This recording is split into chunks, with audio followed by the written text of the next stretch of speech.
So we teach a specific process, we call it backtesting. So very simply what you're doing is you're accumulating a set of data of previous tests, previous setups that have happened in the past.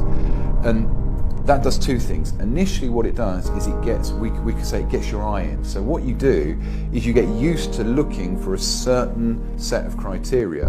Because one of the problems traders have when they start out is they'll look at a chart with a set of criteria and they'll see everything else but the criteria that's their strategy. So by looking back at chart data for a year, 2 years, you get good at seeing the pattern in its own right.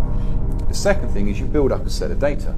So for instance, I know that 78% of my winning trades go into some form of losing position, so some form of drawdown before they hit target.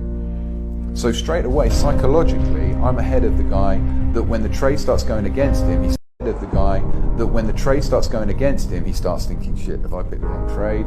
Or, oh, this is the wrong position to be in, or should I widen my stop? I already know that's going to happen nearly 80% of the time. I'm going to see some dip before I hit target. So what you're doing is you're building up a set of stats on things like win rate, average risk to reward.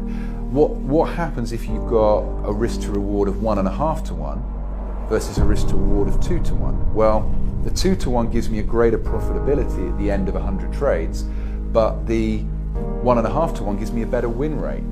Now, if that trader is more concerned about winning, it may be that they go for the 1.5 to 1 risk to reward versus the 2 to 1. I've got quite a thick skin, I've been doing this a long while. I can cope with a week of drawdowns. I can cope with a month or even a couple of months where I'm not actually profitable, but I know that over the longer term that's going to work, but that's because I'm going for a greater risk to reward on the trade.